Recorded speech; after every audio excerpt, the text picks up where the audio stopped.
Hi everyone, happy Tuesday. I just got off of a Zoom phone call with my class and I just want to say I miss them so much and I can't wait to get back to school and to get back to learning in a classroom. I really miss it. But we are going to read chapter 11 today. And if you don't remember chapter 10 was all about the gifted students' field trip. And for their field trip, they went on a doctor's appointment with Donovan's sister who is pregnant. And they got to listen to the heartbeat of the baby and they saw how the doctor appointment went, which is really, really cool for them. They all really enjoyed it. But our next chapter, I think, is going to be really interesting because it's called Unsuccessful, and it's Dr. Schultz. So Dr. Schultz, we're going to know what he's thinking, maybe if he's going to find Donovan. We don't know. But I think this chapter is going to be really exciting and maybe a little scary for Donovan. I don't know. Well, my no screw-ups rule was pretty much out the window. My life had become one big screw-up after another. 3 weeks had now passed and not a single repair had been made to the Hardcastle gym. Frankly, no one was doing anything about anything. The insurance company was digging in its corporate heels and we had no option but to dig in ours. The instrument of destruction, Atlas's detached globe, was collecting dust in the basement of the administration building, next to old filing cabinets and a lawn tractor that had one missing wheel. What was left of the statue looked incomplete and idiotic. Most maddening of all, I could not for the life of me find the piece of paper on which I'd written the name of the horrible boy responsible for all of this. I'd scoured every millimeter of my office. I'd even gone personally and ransacked Cynthia's desk in case she carried it off by accident. I'd hired a cleaning company to go over the entire administration building with a fine-tooth comb. So that means looks really, really deeply into every little corner.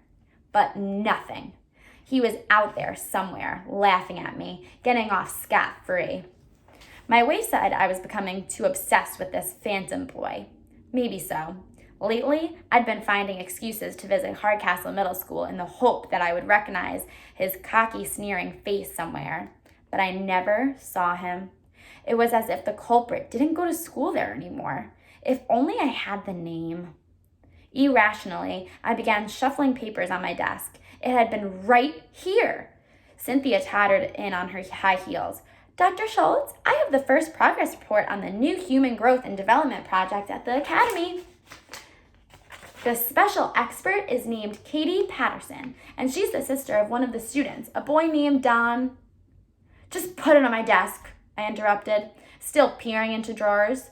Wasn't that the definition of insanity? Doing the same thing over and over again and expecting a different result?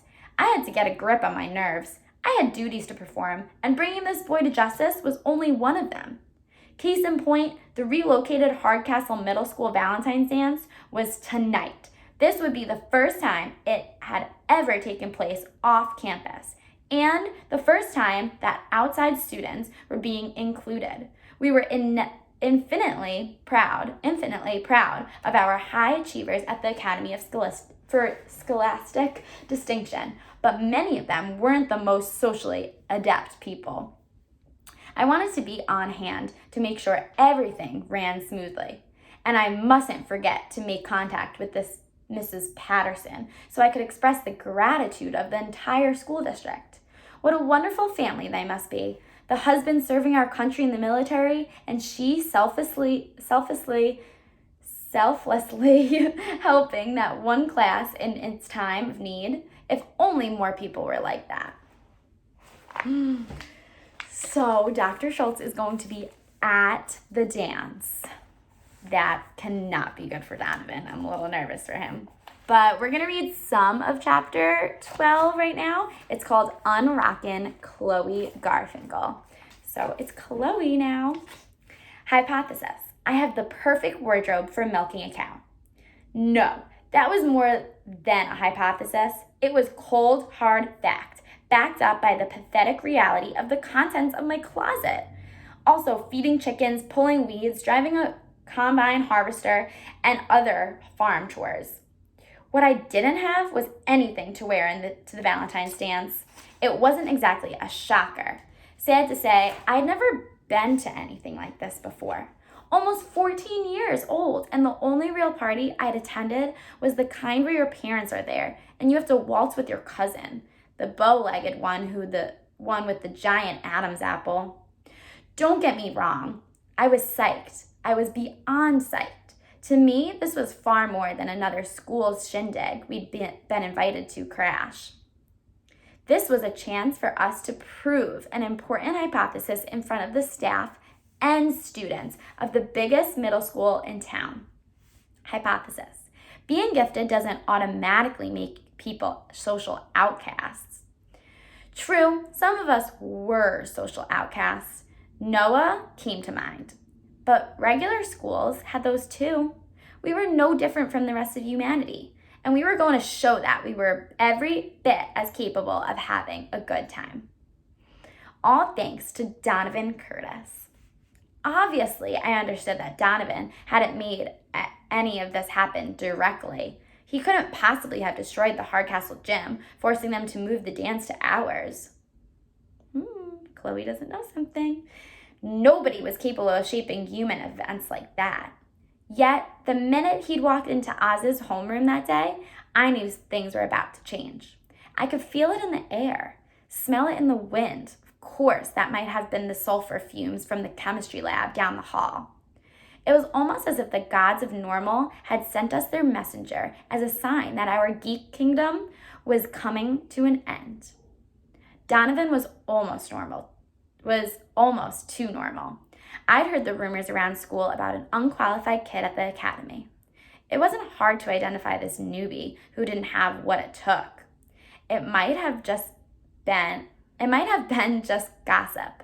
Some of us were so hyper-competitive that it killed us to admit if anyone could be the real deal. From what I'd seen of Donovan, though, there might have been an element of truth to that gossip.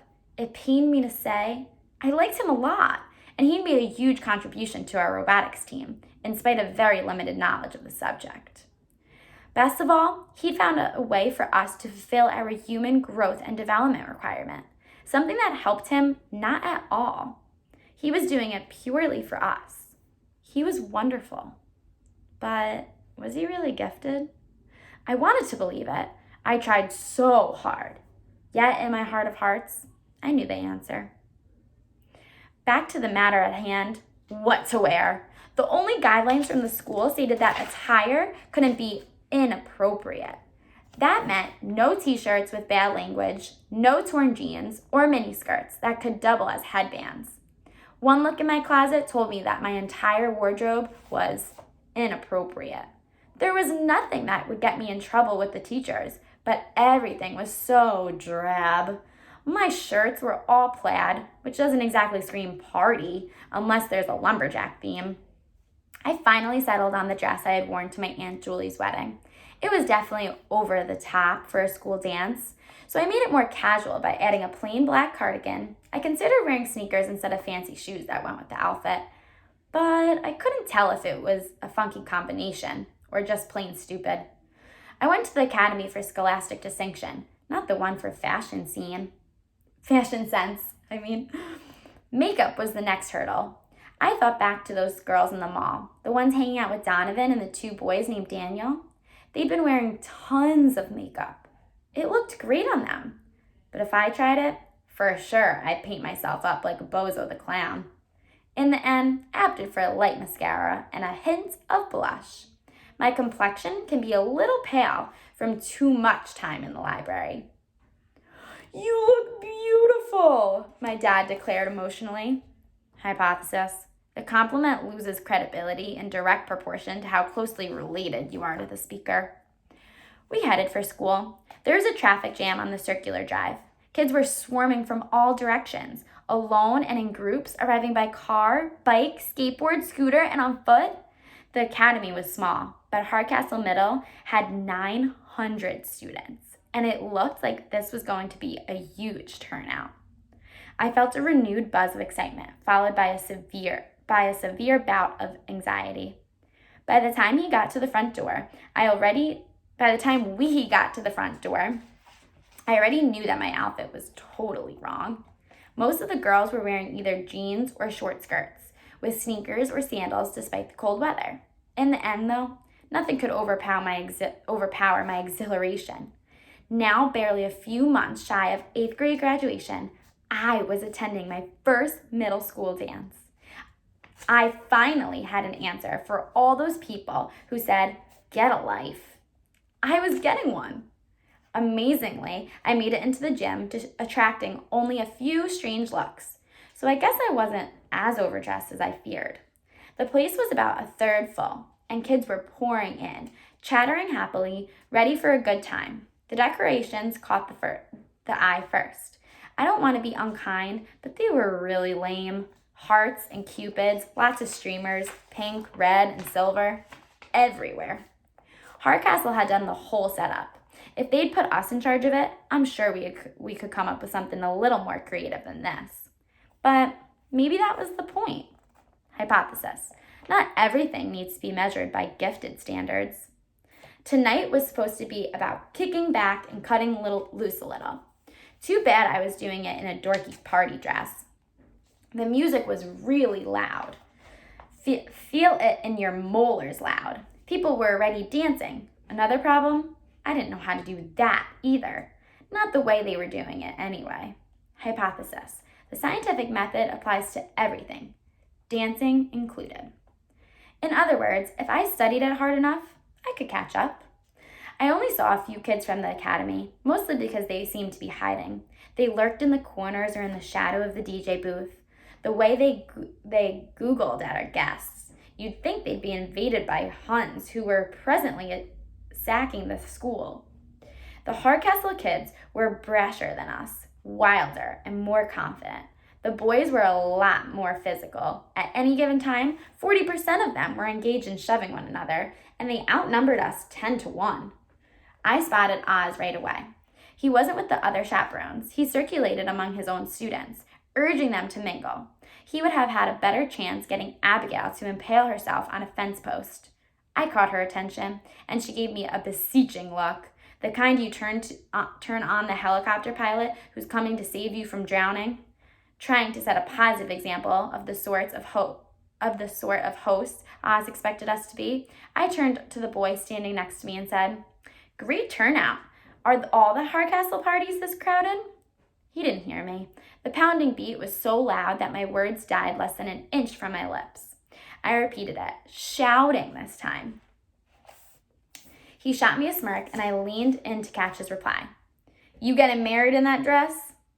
And before I could answer, he was yanked away from the crowd by a group of friends. "Hi, Chloe." The voice wasn't any louder than mine, but its piercing quality cut through the music like a fire siren.